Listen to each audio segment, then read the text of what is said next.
The secret to getting a glossy, papery skin on your brownies is to get the sugar very well dissolved and or dispersed through your batter. If you can see or feel lots of really big sandy grains of sugar in your batter, you're probably not gonna get that skin. If you really dissolve your sugar and you're still not getting that nice glossy skin, then I would guess that maybe you don't have enough sugar, or maybe you have too much water, or you don't have the right kind of sugar. It has to be sucrose, or perhaps some similar sugars, but most of the common syrups in the kitchen will not do it. Honey brownies, yum! Contrary to what a lot of very smart people believe, brownie skin does not result from using a specific kind of fat, and it does not result from whipping air into the batter. It is chiefly about the sugar and secondarily the water. We're going to prove it with experiments. And the experiments will also explain why other people are wrong about this, because in a way, they're not wrong. Whipping the eggs and the sugar a lot can help you get brownie skin. Using lots of solid chocolate in your batter can help you get brownie skin. As is so often the case in cooking, people's methods work. It's simply their reasoning or their explanation of the method that is false. And they're not wrong because they're stupid. They're wrong because they have important things to do in their lives. They can't blow a whole week doing 50 test bakes to isolate the variables and figure out which one is causal. Only a lunatic like me does that, so let's go. To start, we're gonna need a baseline brownie recipe, right? Mark Bittman here has the basic, no-frills, and somewhat old-fashioned version of nearly every dish in the Western culinary canon here. We'll bake this. 4 ounces of unsweetened chocolate and a stick of butter melt in a pan or in the microwave. In goes a cup of sugar and 2 eggs. Let's see, what else? A splash of vanilla and a pinch of salt. And finally, a half a cup of flour. Mix it smooth, bake it, and it looks like this. No skin. Boo! Now let's try that same exact Bittman recipe again, but this time we'll swap out the granulated sugar for this. Powdered sugar, or icing sugar, as the Brits would say, simply an extremely fine grain of sugar. And it's fluffier, more aerated, so you gotta use like 1 3/4 cups to get the same weight as a single cup of normal sugar. Mix that up and note how much more viscous the batter is. Bake that and beautiful papery skin. Look at the difference, but I have questions. Powdered sugar isn't just sugar. There's also a small amount of cornstarch in there. It serves as an anti-caking agent. Could the cornstarch be helping the crust, maybe absorbing water, helping the skin dry? Well, let's see if we can make our own powdered sugar without cornstarch in it. I blitzed this for literally a half hour, and it's nowhere near as fine as powdered sugar, but it is finer. So let's make the Bittman recipe with it, same quantity of sugar by weight. And that's not the best skin I've ever gotten on brownies, but that batch does have some skin. Now let's use the food processor sugar again, but this time add 7 grams of cornstarch. If you look at the nutritional label, you can see that it has 29 grams of sugar, but 30 grams of carbohydrates. So we know that that remaining gram can only be cornstarch. It's 1/30th cornstarch. Anyway, identical to the previous batch with no cornstarch. Cornstarch is not why powdered sugar gives us great skin. I used to think it was. But the real reason is any superfine grain of sugar is going to dissolve really easily into the batter. And how do we know that's the real reason? Well, let's talk to Dr. Pia Sorensen at Harvard, co-author of the new book, Science and Cooking, Physics Meets Food from Homemade to Haute Cuisine. The sort of magic power of sugar is that you can dissolve a lot of sugar in water. You can actually dissolve twice the amount by weight of sugar in any amount of water. So Doc suggests we try making the Bittman recipe as written with normal granulated sugar, and I'm just barely bringing this together. I'm certainly not whipping in air. The only thing we'll do differently this time is just let it sit for a long time. In fact, I just mixed it up and then I went to bed. When you mix all the things together, the sugar is going to dissolve in the water in the batter. And even if you're not actually adding water, right, you're sort of indirectly adding water because there's water in the egg. There's even some amount of water in the flour, right? There's like 15% water in the flour. And that little bit of water in these ingredients is enough to dissolve the sugar. Now, you might normally accelerate the dissolution process with a little bit of heat, or maybe with agitation, stirring it really aggressively, but we want to isolate the variables here. Heat could cause other chemical changes in the batter, and whipping it could get a lot of air into the batter. So that's why we're just mixing it up and just letting it sit still for a long time. The next morning, you can see how much more viscous it is. Dissolved sugar makes liquids thicker. Bake it, and it's a little lumpin', but that is shiny brownie skin. Again, here's that same recipe mixed up and immediately baked. Here it is mixed up, allowed to sit overnight, and then baked.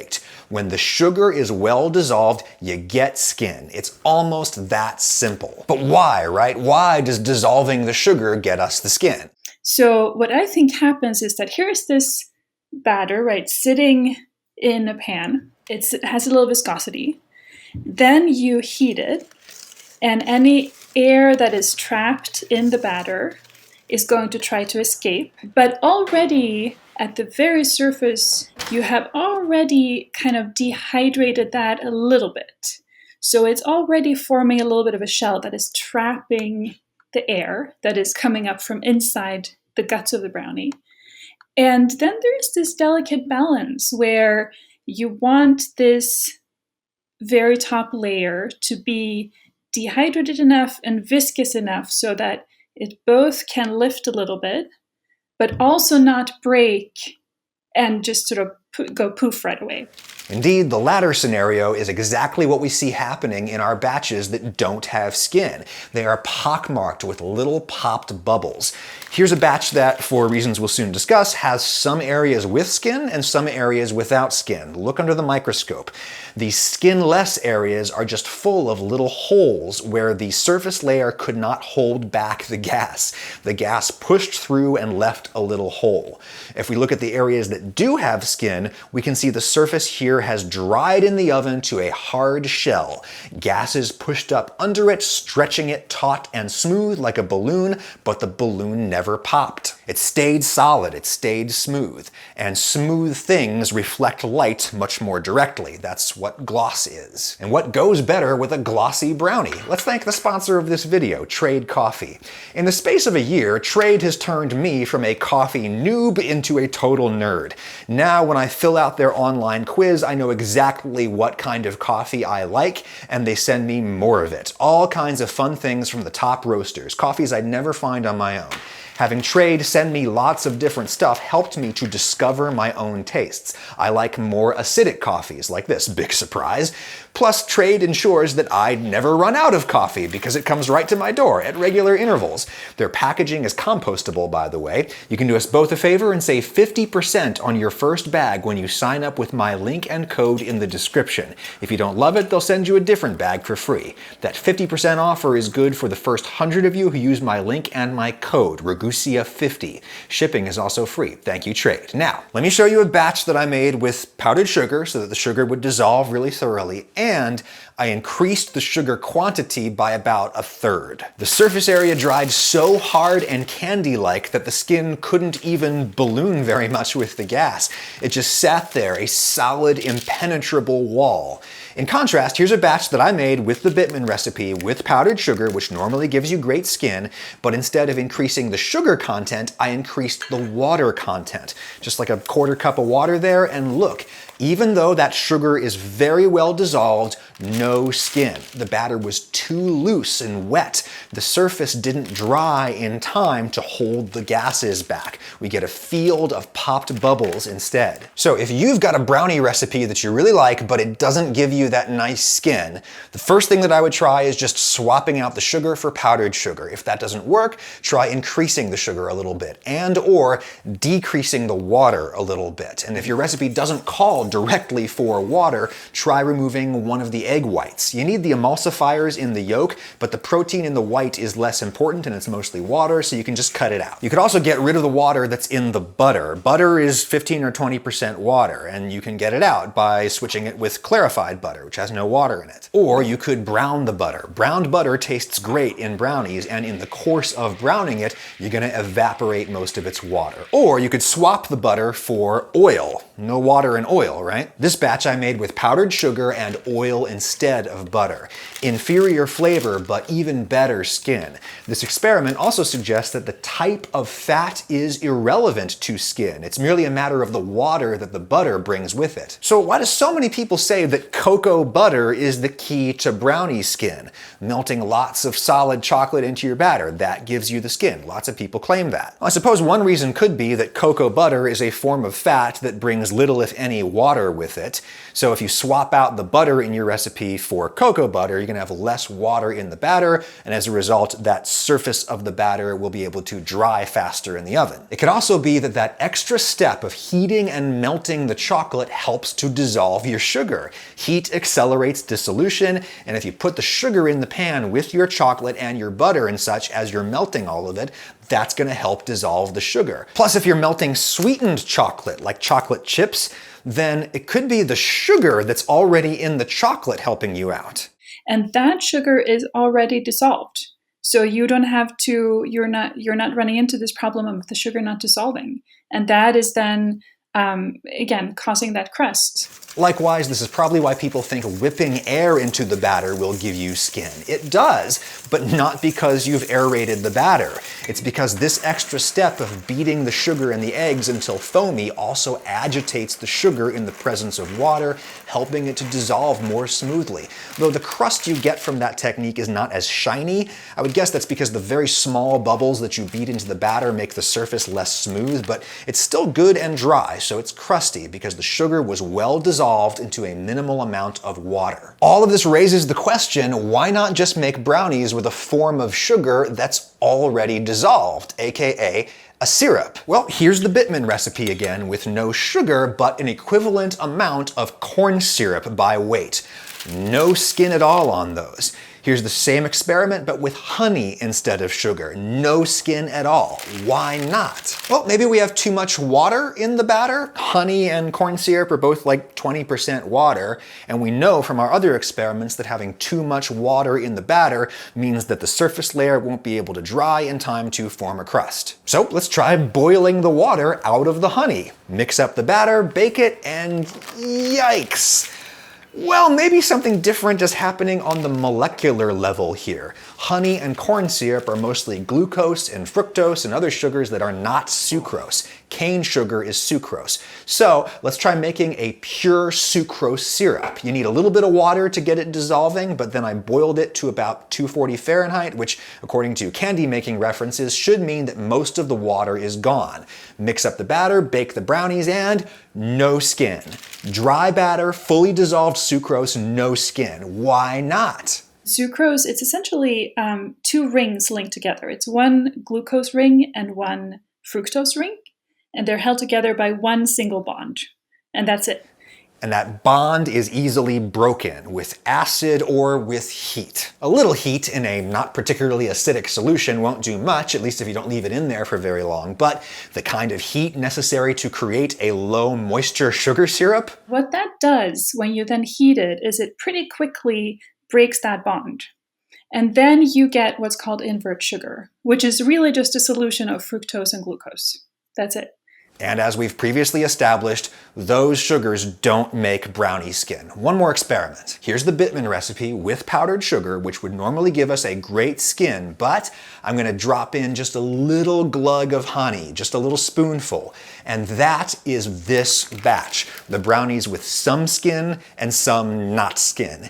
Even a small amount of sugar that isn't sucrose disrupts that skin formation. Why? Well, this is just an educated guess now, but Dr. Sorensen suspects that what's happening is when the sucrose dries on the surface of the brownie, it recrystallizes a little bit. And that's at least part of why the resulting skin is so smooth and shiny and crispy. You could imagine that there are all these molecules kind of floating around in solution, and in order for a crystal to form, it's a little bit like, almost like building a brick wall, where all of the bricks sort of fit together perfectly. Now, imagine if instead of a solution with molecules where they're all the same size, imagine instead you have some of those, but then you also have maybe even just a few of some other molecules that are not quite like a half brick, but they're sort of just a slightly different, maybe they're a little round. And now you want to build that brick wall and have it kind of stick together. You can imagine that it's not going to fit perfectly. There's going to be little crevices and little air here and there, and it's not going to stick together as nicely. So you're not going to be forming those little crystals again, because those smaller, different ones are interrupting the crystal structure. So I think that is what the honey does, that's what corn syrup does. I buy it. There's only one hitch though. In my previous recipe video, linked in the description, I showed you the original brownie recipe that I came up with in the course of doing all these experiments. It's got great skin and I used powdered sugar in it, but I also used sweetened condensed milk. Why doesn't that disrupt the crystal structure? Well, condensed or evaporated milk is conventionally made in a vacuum pan. You boil it in a low atmospheric pressure environment and that lowers the boiling point. So you can drive off the moisture at a much lower temperature that isn't going to really affect the flavor of the milk so much. The fact that my recipe got me skin suggests that the manufacturer of this specific brand at least uses real cane sugar or some other kind of sucrose, and that they dissolve it into the milk either in the vacuum pan or later at some relatively low temperature. In either case, a temperature low enough to not break the intramolecular bond of the sucrose. And of course, the sugar in milk is lactose, which is also a two-ringed. It's not a one-ring. They're different two-ring structures than sucrose, but still it may be less disruptive, right, than having all these one-ring structures in there. However, it occurs to me that some cheaper manufacturers of sweetened condensed milk might boil their product at a higher temperature to save time, or they might use corn syrup instead of the more expensive cane sugar. In either case, that would disrupt your skin. So if you're using my recipe and not getting skin, maybe try a different brand of sweetened condensed milk. Lastly, there's the issue of the molasses in my recipe.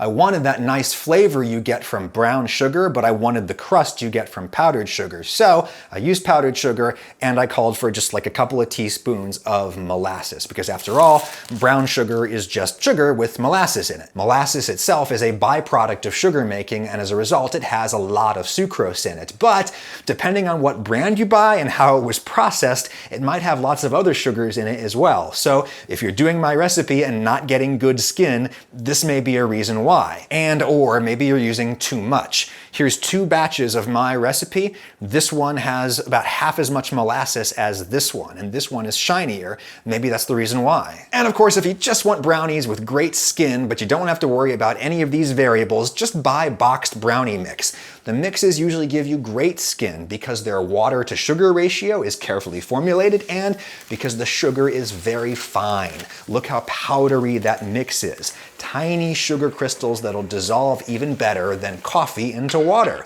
Don't forget to save 50% on your first bag from Trade with my link and code in the description, and happy skin hunting, because that doesn't sound terrifying.